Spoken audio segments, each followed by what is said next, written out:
Hello there, everyone. Welcome back to some more Let's Play the Occult Chronicles. Happy Halloween! Remember to actually say it this time at the beginning of the episode. My plan is to upload a bunch of these Occult Chronicle videos today, October 31st, 2020. In the last episode, Sarah Anawa continued to explore the first floor. This is a massive first floor, and she was successful in gaining even more quests. Look at all the quests we have to complete. This will be a delicious turn-in when we're finally ready. Quite a few rewards we'll end up getting.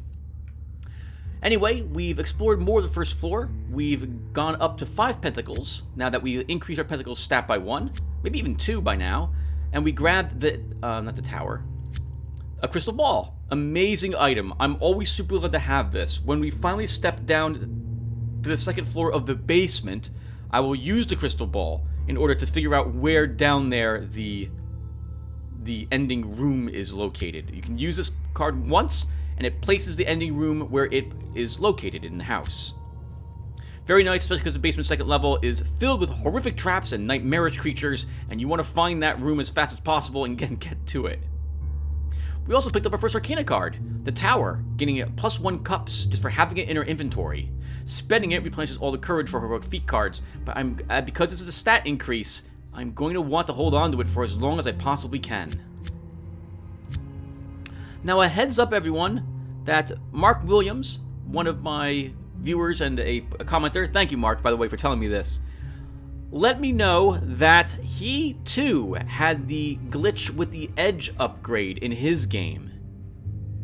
This means that it's not actually caused by my modding after all. The glitch is in the base game. I go back to my original thoughts, if this is true, that it's something to do with the edge, not the edges, but the duck and roll or into the shadows being exactly the same.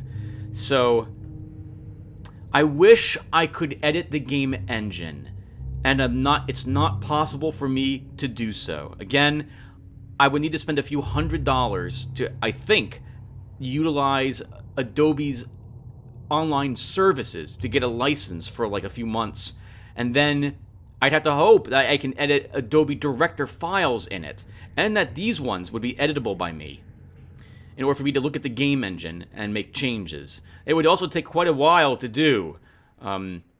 Unlike a game like Darkest Dungeon, or even this game's game files, where I understand enough about the configuration to make changes in them and have them applied to the game itself, a game engine change would require a good amount of my time to sit down and understand the code. I'm assuming that the game engine has code in it, so I'm not sure if that's the case. And in any case, though, there's nothing I can do at the moment, and there's probably nothing I'll be able to do to fix this game. So anyway, that's a shame too, if it's in the base game, because that means that the score for this game is going to be even lower, and it's already not going to be a high score when I review the game. All right, let's go ahead and pick up where we left off. I shouldn't try to be a Debbie Downer. You see a locked wooden door. There was a worn keyhole right where it belongs, but no sign of a key anywhere. It looks sturdy, but with a little effort, you might be able to kick or shoulder your way through. This is an old house, after all.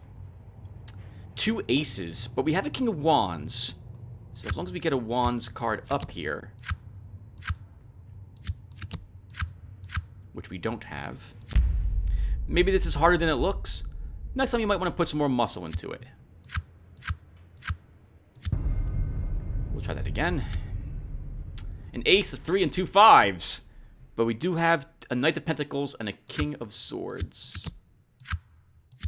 The King of Pentacles takes our Knight from us, but we still manage to win with our King of Swords.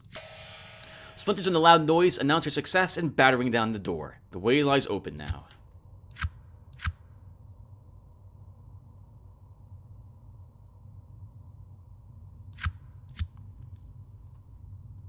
This probably also leads to the backyard, is my guess. Oh, leads to the backyard period? No, the backyard was back. There was a backyard there. There can be multiple backyard areas, just as a heads up. I suspect this might lead to such. Let's search the dining room. You have found a clue. Cultist activity. You have indications that cultists of some type are active in the mansion. Yep, that would probably be because we saw the dead cultist. So unlike last Sarah, this Sarah isn't working. This Serenetta isn't working with the cult, and so that cultist that we saw earlier, who tried to summon and bind the two demons, he was probably trying to take over the cult, maybe by summoning his demons rather than an ancient old tentacled one from another dimension. Right? There's a big difference between demons, which come from hell, and Cthulhu, which is just a gigantic creature that we cannot comprehend, who exists on such a different plane of reality that it doesn't concern itself with us and has some sort of passive effects that affects things that are around it. It's not evil, it just doesn't care. It's like apathetic. You hear the sounds of something feeding. In the gloom, you see a bloated figure seated at the end of the table. Your first impression is that it is corporeal and not a spirit of some sort. You step closer to get a better view. The creature is demonic in appearance and is busy feasting on some type of meat that adorns a silver platter. It halts its chewing and slowly lifts its head up to examine you. The eyes transfix you. Your training tells you that you are in danger. You fight to keep your mind from racing away with thoughts of panic and terror. You also struggle to keep your lunch down. Because I get good hands when making horror checks. Oh, but we might not even pass this anyway.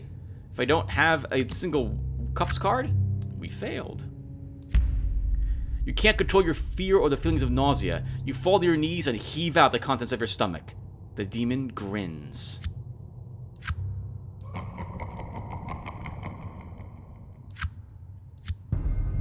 You're confronted with a demon of gluttony. As red juice runs down its face and chin, you struggle to overcome a growing nausea. You remember the odd lectures in demonology, a type of demon for each of the 7 deadly sins as described by Julianus the Liturgist in his Hermetica Chaldea. The demons that love to bargain and converse and playing along with one can be very dangerous. It seems to be sizing you up like it was looking at a menu. You decide to take a seat and manage to gain its attention. You start a conversation in Old Chaldean.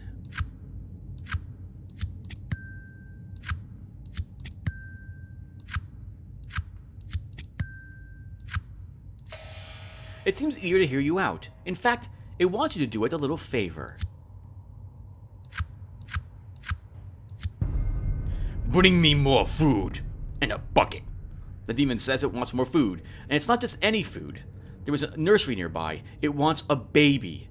And from its description, not just any baby. By the way, this quote I think is from the, what is it? The Meaning of Life, I believe. A Monty Python, a series of skits that were put together as one movie. Right? It was that one fat guy who threw up endlessly, and then everyone in the restaurant started throwing up. That was so gross. I remember watching, oh, that's right, I'm a little close to the microphone. I remember watching that when I was like a teenager, and oh man, I could not make it through that part of the movie. That was just so disgusting. I must have been like 19 or 20, because I would rent the Monty Python movies from the local movie rental place. And me and my brothers would watch them when my parents weren't around. My parents totally were all for me renting movies. Obviously, as long as they weren't like horror, like bloody gore movies. My parents are Catholic, very Catholic.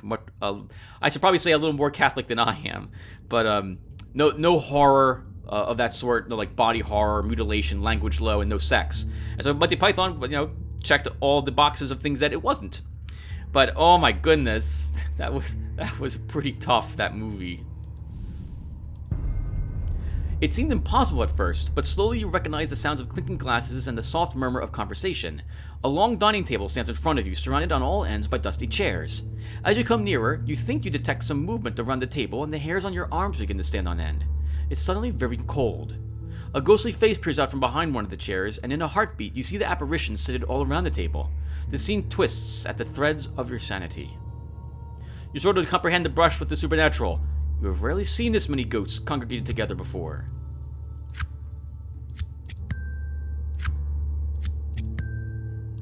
So, one aspect of the game which I haven't been talking about very much, but I'm always thinking about it in the back of my mind, is that you'll note that sometimes I'm not too upset about losing lots of sanity. This is because I don't like my sanity being very high. I kind of want it around like the 20s, the high teens to low 20s, because the game's not really going to make the game too much more difficult for us if our stats and our life meters, basically, are not at max. And so losing occasional bits of sanity, especially when we have close to 30, that's more than acceptable to me. I'd rather lose sanity, actually. Or I don't mind failing challenges very much, because we're not going to draw something like an instant insanity card or an impairment for failing a horror check if our sanity is kind of lowish, because the game won't spawn those on us. You've kept your sanity. You hardly feel at ease, but your willpower is rock steady. You're confronted with a very unusual scene. You stand before a dinner party of ghosts, who for the most part seem completely oblivious to your presence. Occasionally, you see a ghost looking around as if trying to find a servant. However, most of them seem preoccupied with ghostly gossip and dinner chatter. So, we cannot grab their attention at this point. We already have a quest. So, I'm pretty sure, like, we'll listen to the ghosts, but the quest we got for the dessert, I don't think these ghosts will give it this time around. You decide to take a seat and see if you can use your skills as a medium to listen in on the conversations of the spirits. A subtle approach might be the most effective here, and they might have valuable information. Oh, maybe actually this will do so. Oh, wow. A decent hand. A Queen of Wands, King of Pentacles, and a King of Swords. Remember, everyone, I like saying the cards I have on occasion, just in case you guys are, and most of you probably are, playing a game or something else while listening to me talk as I play this game.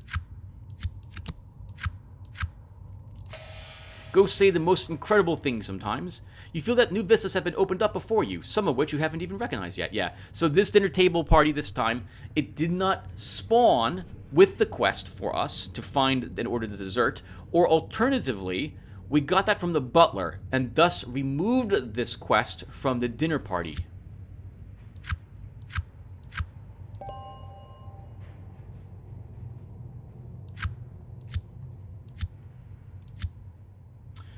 So we're going to increase our cups again.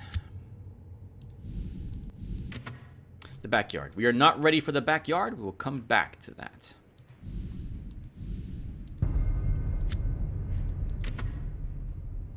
The knife is probably in this room.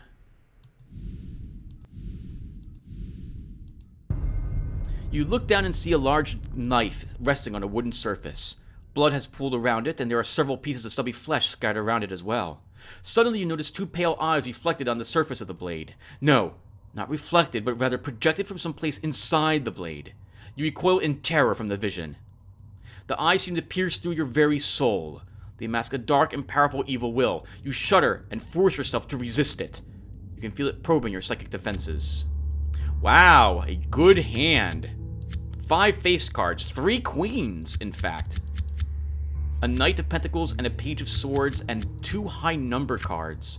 I doubt we'll fail this horror check.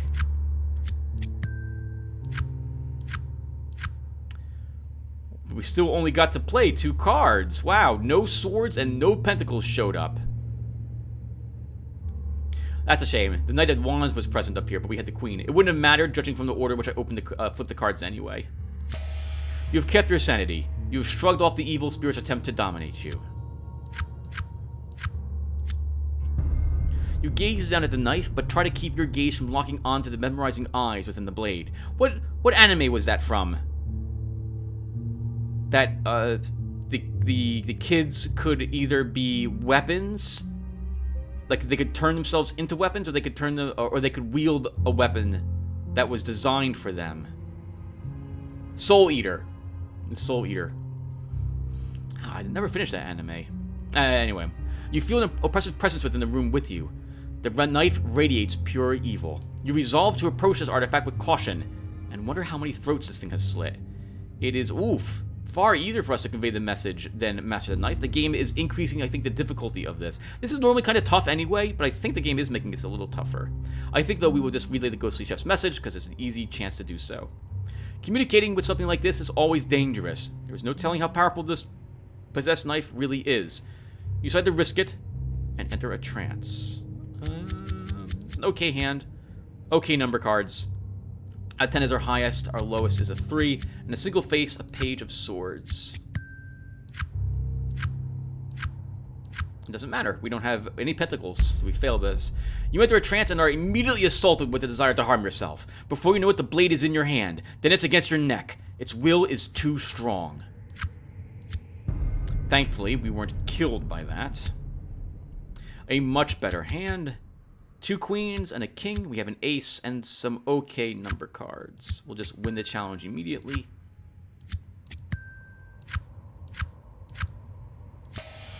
You enter a trance and are, again, immediately assaulted with the desire to harm yourself. Before you know it, the blade is in your hand. But you fight back and make it listen to your command. The knife obeys.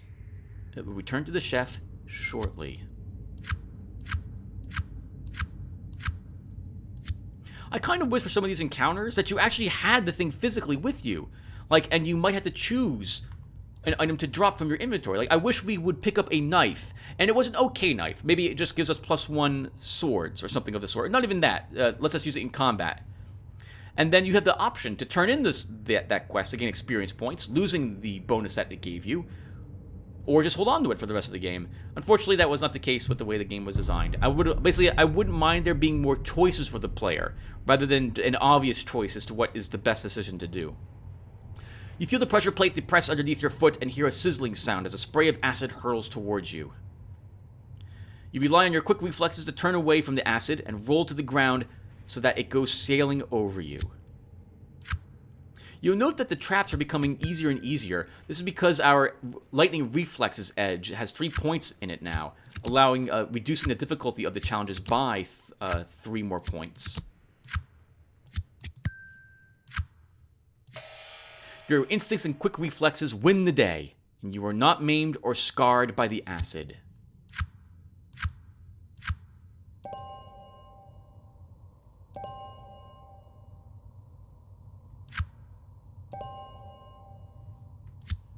Two experience points.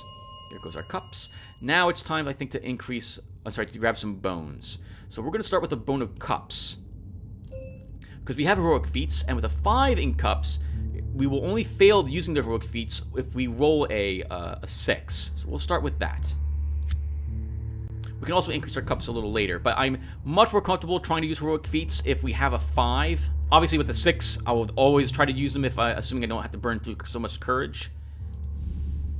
Because it sucks when you use a heroic feat and you roll higher than your attribute, because then you fail to use that heroic feat altogether. We might as well start turning in the quests when we have explored the entirety of the first floor. Let's see what's down in this other room. Another backyard! Wow! 3. A path there, a path there, and a path on this side. We're not even finished opening all the doors on this first floor. This is kind of awesome. It's like we're getting the every single Occult Chronicles encounter. It seems like we're going to probably get them in this episode. Alright, let's turn in a knife while we're here. You enter a trance and tell the chef that you have located his knife. You had to insist a little, but it got the point. The ghostly chef is still moving in an energetic circle, seemingly wrapped in its ectoplasmic food preparations. You wonder if it couldn't leave this all behind, or is just being punished for some foul poisoning?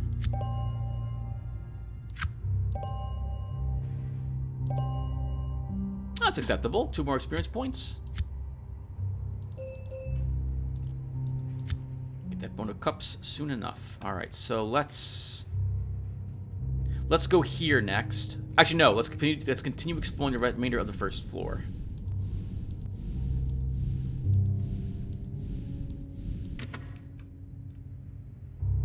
Hello, library. A group of cultists emerges from the shadows. They seem to be exceptionally stealthy. They must be scouts or guardians for some organized group that has taken up residence here. This group looks particularly dangerous. They seem well-trained, well-armed, and by the look of them, well-organized. You can't tell exactly how many there are, as they move in a tight formation to hide their numbers. By the way, was it you, Mark Williams? I think it was.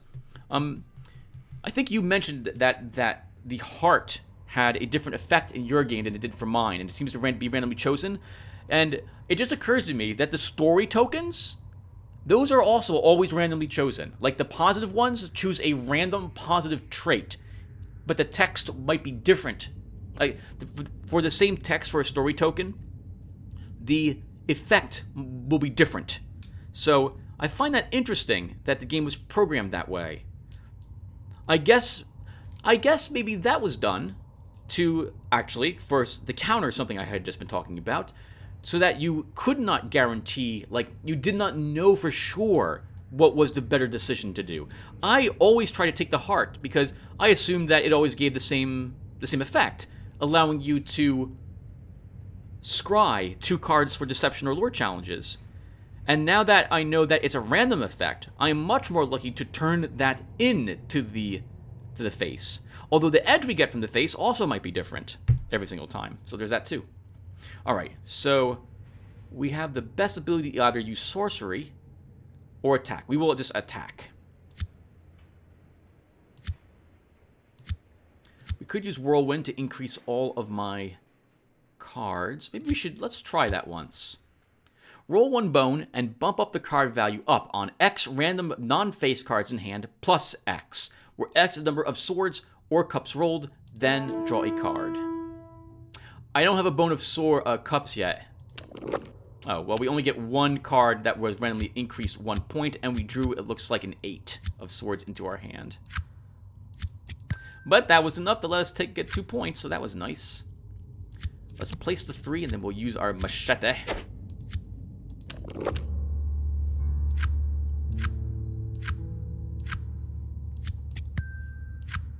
And we won. We would have won anyway, even if we hadn't done what we did. Because the king would have given us 5 points there. Sorry, 6 points. Is that right, 6 points? The page is worth 2, knight's worth 3, queen's worth 4, king is worth 5, and we get +1 for taking the number card 6. Yes, that's correct. You won the battle. Yes, we did. And we didn't get anything for it. You notice a large tome set on an ornate reading pedestal. It's apparent that the book is bound in human skin. You have seen such things in the odd special collections. You feel a presence nearby. Yes, you are being watched, but the strongest emanation is from the tome itself. You could swear that it is alive. Is it breathing? No, that must be your imagination. So, we can get a guaranteed spell from this if I pass the challenge, but I'm going to hold off on that at the moment. I want like another Arcana card that I can more or less easily throw away before I attempt that. Because if it goes badly, you are in a situation very similar to the green slime, in that you, I think you're thrust into a situation where it tries to dominate you, and then I think there's a risk of an instant insanity card being drawn. You thought at first that it was some type of decorative statue, but as you get closer, you realize that it is a large stuffed animal. Its white fur, black nose, and ferocious claws reveal it to be a polar bear in point of fact. Suddenly, the polar bear begins to stir. A ghostly green vapor seems to be animating it. You've seen this type of possession before, and it never ends well. You find yourself fighting a wave of panic that threatens to turn your will into jelly. Oh, not today, it doesn't. Now that I know we can get an edge upgrade from a horror check, must just be a pure luck that decided that, I actually do want to keep playing horror checks and flip over every single card that I can.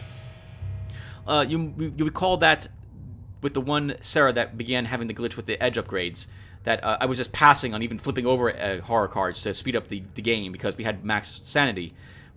But, yes, whenever we passed a horror check. But now I think I'll flip them, because if we can get an edge upgrade, we totally should try that. Your mind is strong. You've seen things far worse than this. After all, you have read the briefings of what actually happened at the Franklin expedition. This doesn't even raise an eyebrow compared to that.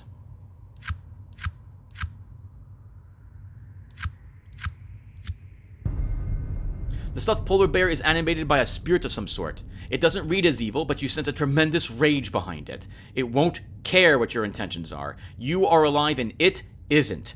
It rears up on its 2 feet and waits your move. It obviously has no intention of fleeing. You sense that it feels cornered here, and it tends to fight to the finish. This is actually really tough. You decide to channel your sorceress energy into a weapon and hurl it directly at the possessed polar bear. Do I want to do this? I mean, our odds of winning are slightly better. The target number is 6. We have 7 tricks and 7 draw, but we have no spells. If we do fight it, the target number is 8. We have 7 tricks and 6 draw, but we can use our heroic feats and our weaponry. I guess we'll try one time to banish it first. I'll hold on to the king and see if we can use it on a better card, and we were able to do so. Nice. Hey, I played our pentacle cards very well. We just barely took the 5 there with our 6. We took the 7 with our king. We took the 3 with our 4.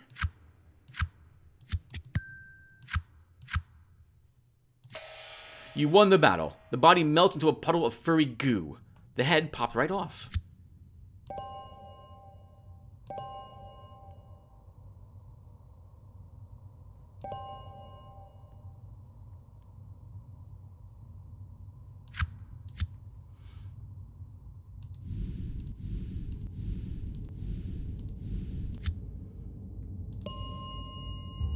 Come here, Bone of Cups. Perfect.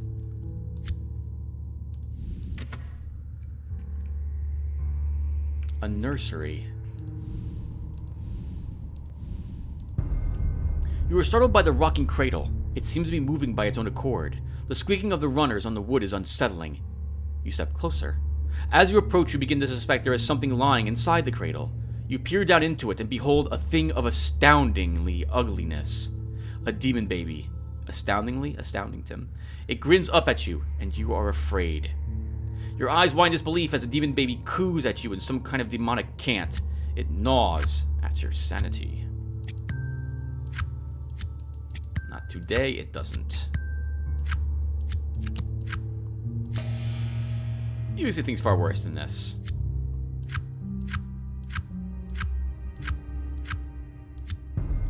Its cooing is almost as disturbing as its demonic appearance. You've heard of an odd agent who might have once looked like this. What is that, Hellboy? However, this thing radiates pure evil. It is not going to jump at a recruitment offer, and most certainly has something in mind other than lying here waiting for its mother. So as part of a quest, we need to kill it now, so let's go ahead and try sorcery again. You said to fight 5 tricks. 8 target.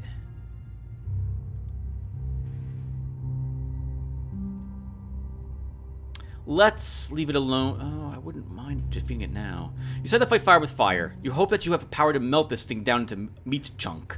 Hopefully, it is not as skilled. We have a King of Wands, so that's promising. And the Queen of Wands shows up. Hello, Queen. We will just take you.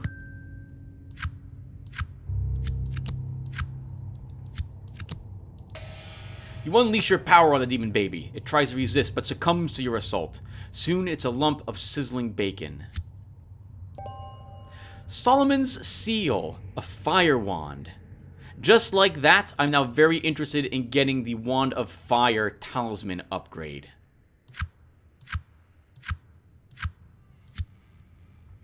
That is very nice. I am totally saving the game.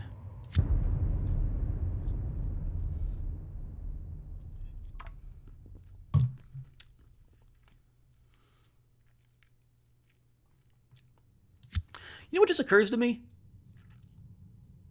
Maybe I should make an account on Cryptic Comics forums. I don't think Vic Davis probably answers them any longer. I think the last post made on them was like 4 or 5 years ago. But maybe I could offer to help Vic fix the glitches with this game, if he wouldn't mind. I don't know Vic in real life. I've never met him, never talked to him on the forums, nothing of the sort. But maybe he'd be willing. I know he basically retired from programming. If I recall the interview correctly, he found it frustrating to use Adobe Director. He knows that I don't think it's what he chose to do with his gaming in. I think he moved to trying to create board games, but I haven't heard of a single board game he released. But since he's retired from programming, I wouldn't mind actually trying to fix a few of the glitches that are in his game if I can find out what's causing them. The script errors that happen here, and especially for Solium Infernum, it would be neat if I could fix the occasional script error that happens there. Again, for that game, I haven't done any touching of it whatsoever with a mod, and oof, that script error is rough when it occurs, especially because I like playing that one on Reaper mode. The second floor stairs. I forgot all about you. We'll just leave you here at the moment. I forgot the second floor was actually a thing. Actually, let's walk upstairs after all, just to get this on the map. Okay, so we have the demon baby. Let's return it back to the demon of gluttony.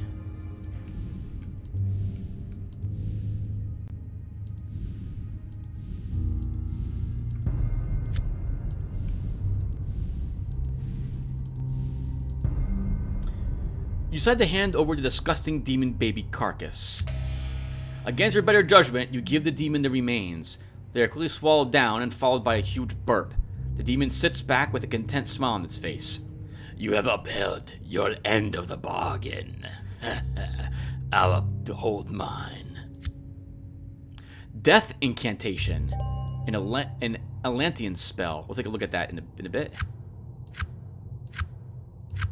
That's the only thing we gain, unfortunately.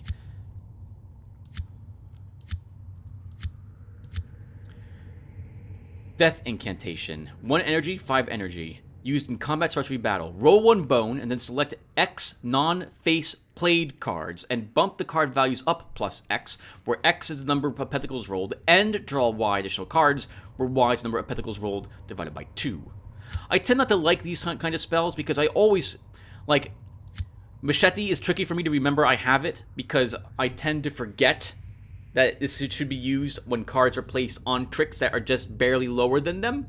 And a spell in particular that affects all the tricks on the board is going to be difficult for me to remember I have it. Still, we can combine Death Incantation with our Machete. So that would give us, if we're successful at casting this, that would give us +2 at the very least to a card that we placed up to match a trick that was lower than it, or higher than it. Alright, so next we're going to try to turn in some more of these quests. We might have the cups needed to survive the Iron Maiden. Well, oh, let's take a look at that. At first you hear the telltale scratching and scuttling noises. Rats. Probably in the walls, you think. Without any further warning, a veritable tide of rats floods out towards us. I didn't read the rest of that. I'm sorry, everyone. Usually things far worse than this. Have we, though? The rats come towards you like an immovable force of nature. There must be 100 of them. If they overwhelm you, you fear that you might not be able to get back up. Is there an exterminator in the house? You are outnumbered, but not outgunned. Actually, this isn't that good of a hand. We might be outgunned, too.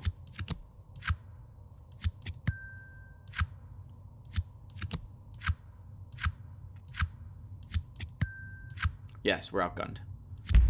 You're outgunned. That's it. The rats... Alright, let's try it again. We didn't lose anything. Oh, this is a good hand. Well, it's an okay hand. We don't have a whole lot of face cards just at night, but we have a lot of other high-numbered cards, which is very nice to see.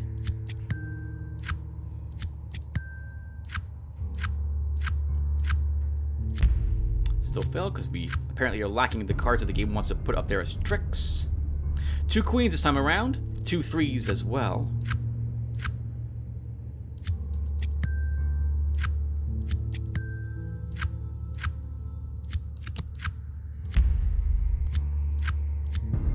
Yep, this fighting rats. Gonna take a long time, apparently. I should have used the queen instead, but I want to see if we can save the queen for a better card. And we couldn't. Should have used the queen. Alright, we won. Very good. Good for us.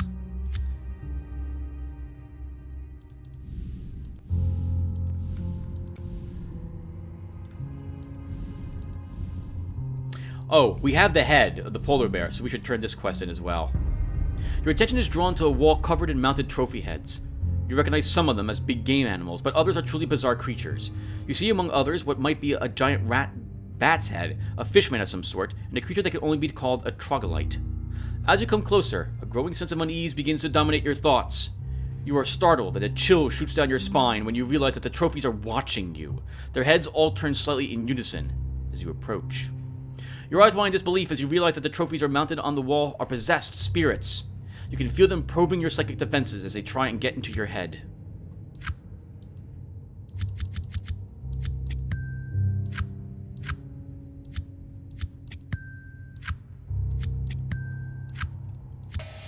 Your mind is strong. Your defenses prevent the spirits from hurting you.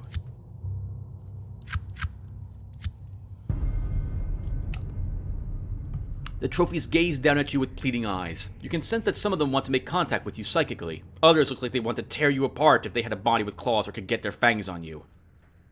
There's definitely some type of strange sorcery involved here that is binding these spirits to the trophies. You can feel a wave of anger building slowly in the psychic space of this room. Someday, it's going to explode. You see the plaque that is missing its head is neatly labeled Polar Bear. You wonder how it grew a body. Sorcery can work wonders, you guess. So notice that we've only got 5 draw here. We have a kind of a garbage hand. I doubt we'll win. We at best can reduce the damage we are about to take. And that will probably be it. Yep. You fumble and drop the head several times. The figures on the wall are howling wildly in a psychic scream. It's very hard to concentrate.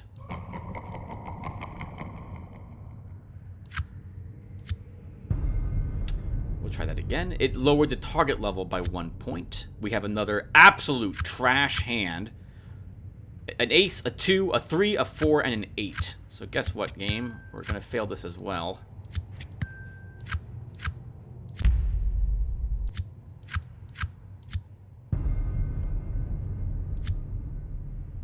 An okay hand. A 6, an 8, a 7, and a 9, and a king of cups.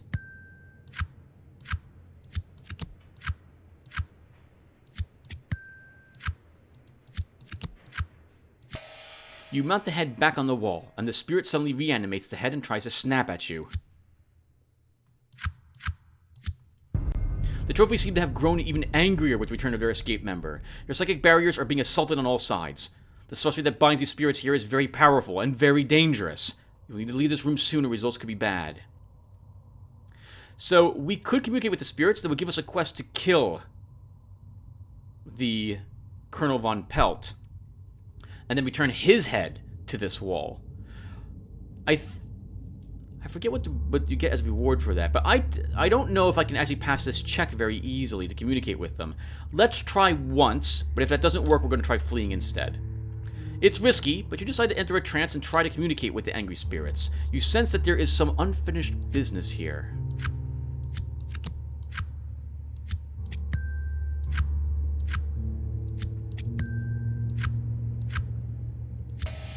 Amidst the psychic howling and growling, you find a spirit that wants to bargain. It has a proposition for you.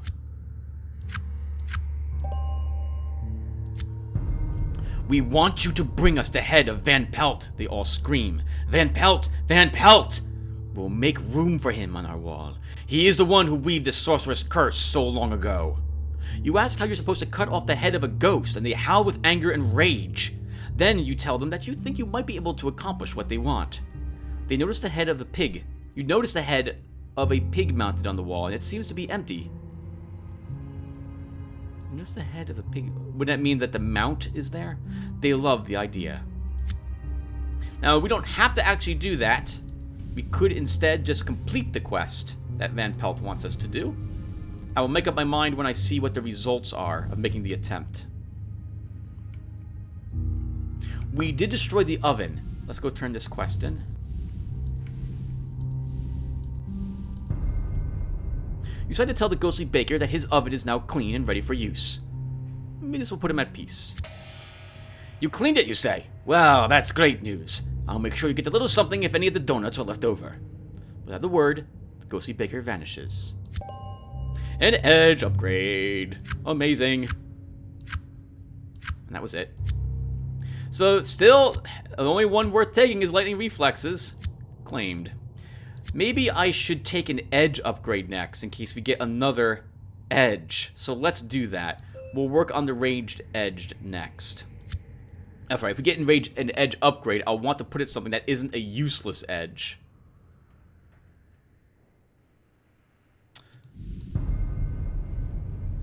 We should do this. You think this might be the stash of papers that the strange alchemist sent you after. You should be careful to speak the release words so that the ward can't harm you. We have a Pentacles card. It's a 2. Yeah, let's just win the challenge. We'll spend our king.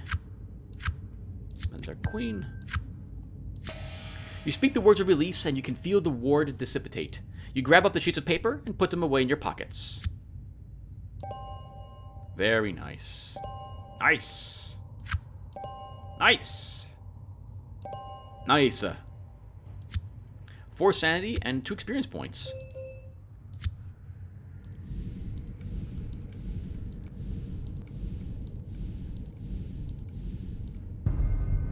Oh, help, help!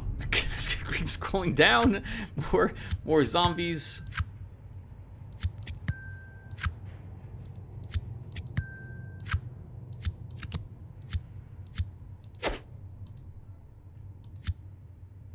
I don't think we can fail this, so I could use our swords or cups bone.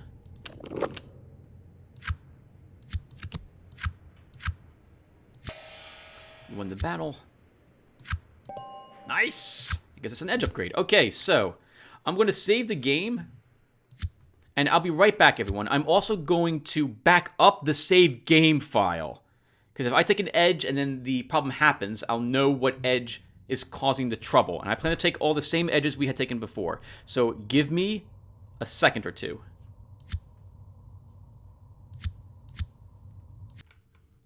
Okay, everyone. Game backed up. Let's go ahead and take a range edge. So we want the one where we don't actually consume bullets. So which one was that?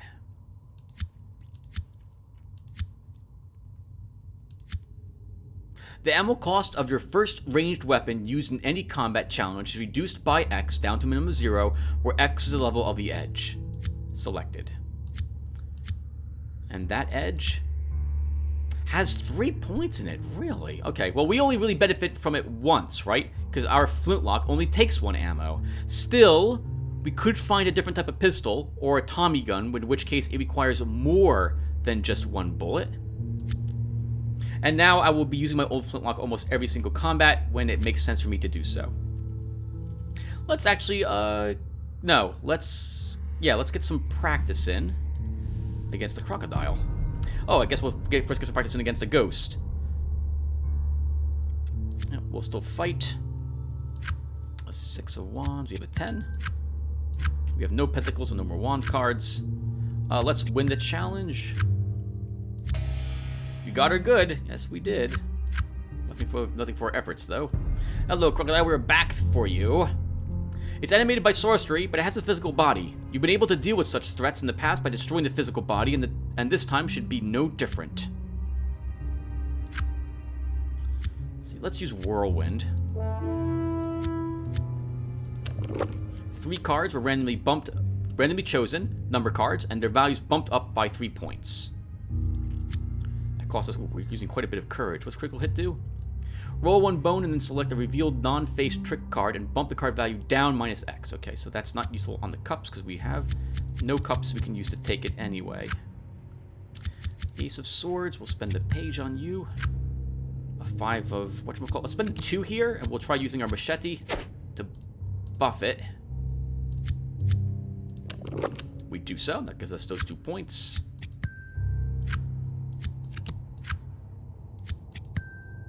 Nice. Nice, very nice. Probably should have used the page on that Pentacles card, though. Only bad move I think I did. You won the battle. You knocked the stuffing out of it until it can't continue anymore. I was hoping for courage to make up for what we use, because we use quite a bit of courage from our cards, if I recall correctly. Oh, not critical hit, but Whirlwind definitely is getting low. 8 of 15. Alright, let's spend those 2 points. So, let's grab... Let's go for a Talisman Edge. For one of the fire. Even though we only have 1 fire talisman, getting +1 wands is so critical for Serenata Enowa because she does not have any way to increase that stat through her skill cards. We'd have to get very lucky to find a map. Maybe we'll get lucky here when we turn this quest in.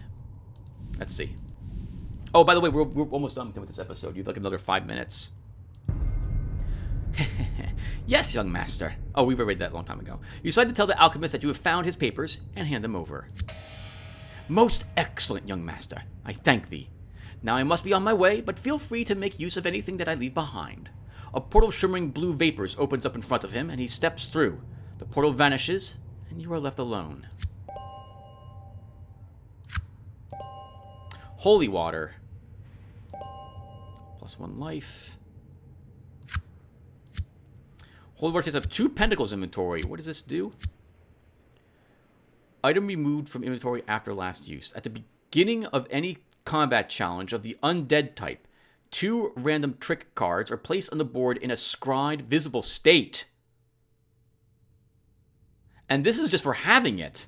We also get a +1 Pentacles bonus for possessing this card. Wow! This is very nice. Cleanse Mind, used to remove all impairment cards and add 1d6 sanity points. Wow. Holy Water is amazing. I guess we like sprinkle a little bit of it on ourselves before every single battle. Like, you know, oh, well, maybe you don't know. You're probably, I don't know if you're a Catholic or like I am, probably not. I guess right before the battle, we would dab our finger and make the sign of a cross on our forehead. And so the holy water bottle is probably big enough that we can do that for as many times as we need it here in the mansion. That reminds me, I need my brother to refill my holy water dispensers, containers here in the house. All right, so let's stop here, everyone. Yeah, we should stop here. That was a very nice find right there at the very end. So yeah, we'll stop here, and we'll pick up in the next episode. Thank you guys for watching, and I'll see you soon. Bye bye, everyone. Thanks for watching again.